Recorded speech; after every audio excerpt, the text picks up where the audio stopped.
এ পর্যায়ে বক্তব্য নিয়ে আসছেন সরহকলা মাধ্যমিক বিদ্যালয়ের সিনিয়র শিক্ষক জনাব আরিফুর রহমান সর্দার।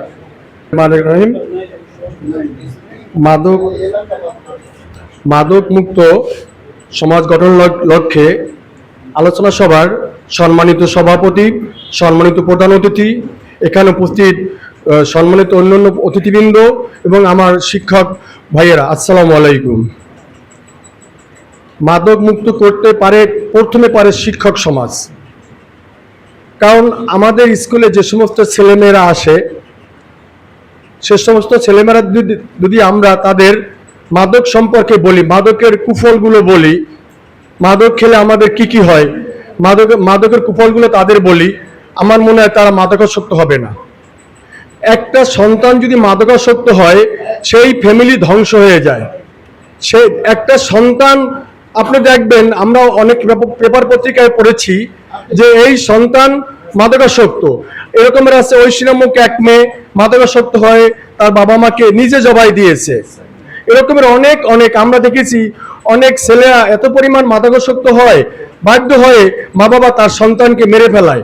এরকমের অনেক ঘটনা আমরা পেয়েছি। তাই আমাদের এই সমাজকে মাদক মুক্ত করা আমাদের প্রথম কাজ হলো শিক্ষক সমাজের।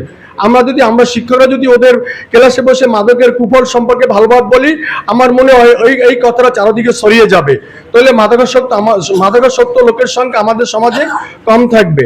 আর চরমোনা ইউনিয়নে আমাদের পীর সাহেব হুজুরের নেতৃত্বে, এবং আমরা এক পীর সাহেব হুজুরের বংশধর, বিশেষ করে আমাদের বর্তমান চেয়ারম্যান জিয়াউল করিম হুজুর যথেষ্ট চেষ্টা করতে আছেন। তার পুলিশ বাহিনী দিয়ে আমি অনেক সময় দেখেছি যেখানে মাদকের ইদানিং এই 1-2 মাস করে বেশি একটু আর কি, যেখানে মাদকের আড্ডা আছে, তার এই যে গ্রাম পুলিশ বাহিনী সেখানে যে হানা দিয়েছে এবং সেখান থেকে মাদকাসক্ত যারা তাদের ধরে নিয়েছে। কিন্তু একটা সমস্যা আমাদের সমাজে, মাদকাসক্ত লোকদের ধরা হয় কিন্তু বিচার হয় না। এই লোকগুলো এত কষ্ট করে পুলিশ বাহিনী বা সমাজের লোক ধরে যখন আনার পরে পুলিশের কাছে হ্যান্ড ওভার করে, তারা তাদের জ্ঞান বুদ্ধি না কিরকম বলতে পারে না, 2-3 দিন পর জামিন পেয়ে চলে আসে, আবার তাদের সেই ব্যবসা আরম্ভ করে। আমি যারা বিশেষ করে চরমোনা ইউনিয়নে মাদকের সাথে জড়িত তারা কিন্তু আমরা অনেকেই চিনি। আমার এলাকায় কারা মাদক বেচে আমরা জানি, এই এলাকায় কারা মাদক বেচে আপনারা জানেন, বখিনগর এলাকায় কারা মাদক বেচে আপনারা জানেন। ওই লোকগুলোকে কন্ট্রোল করেন। মাদক যদি অ্যাভেলেবেল না পাওয়া যায়, চরমোনা ইউনিয়ন যদি মাদক না আসে, মাদকের নেশা কমে যাবে, মাদক মানুষ ব্যবহার কম করবে। আপনারা যত সমাজে যত এরকম বড় অনুষ্ঠান করেন, আগে মাদক কারা ব্যবসা করে চরমোনা ইউনিয়নে, এই লোকগুলো চিহ্নিত করে ওই লোকগুলোকে আগে আপনি এই সমাজ থেকে হটিয়ে দেন, তাদের একটা বিচারের ব্যবস্থা করেন। আর যদি বিচারের ব্যবস্থা তাদের করেন, তারা দেখা যায় আপনি ধরেন এত কষ্ট করে মাদকের লোকটাকে ধরিয়ে পুলিশে দেন থানায়, আইনের ফাঁকরে তারা বাইরে আবার আসে, তারা আবার তাদের এই ব্যবসা করে। তাই পীর সাহেব হুজুররা যে রকমের উদ্যোগ নিয়েছেন, আর সবচেয়ে বড় কথা আজকের এই সুন্দর যে উদ্যোগ, যার মাধ্যমে আমরা আজকের এই আলোচনা করতে যে উদ্যোগ নিয়েছেন তাকে ধন্যবাদ জানাই।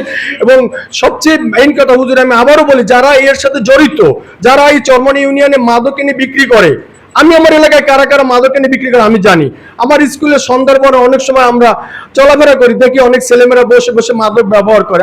আমি যে 2-1 জনের যে আমি অনেকের শত্রু হই, তখন আমি চিন্তা করি আমি এদের মারলাম, শত্রু হলাম, আমার তো নিরাপত্তা কোথায়? তারপর আমি নিরাপত্তা ছেড়ে দিই আল্লাহর কাছে, কারণ আমার তো নিরাপত্তা তো আল্লাহ ছাড়া কেউ দিতে পারবে না।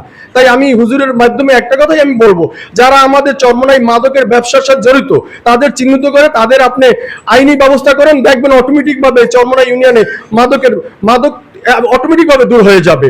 আমি আমার চরমোনা ইউনিয়ন বাংলাদেশ থেকে আমরা হুজুরের মাধ্যমে আমরা চরমোনা ইউনিয়ন মাদকের একদম নির্মূল করব যে উদ্যোগ নিয়েছে, আমরা চিন্তা করব এবং আমরা চেষ্টা করবো যেন সারা বাংলাদেশে আমরা চরমোনাই মাদক মুক্ত করতে পারি। এই আশা রেখেই আমি আমার বক্তব্য শেষ করছি। আসসালামু আলাইকুম।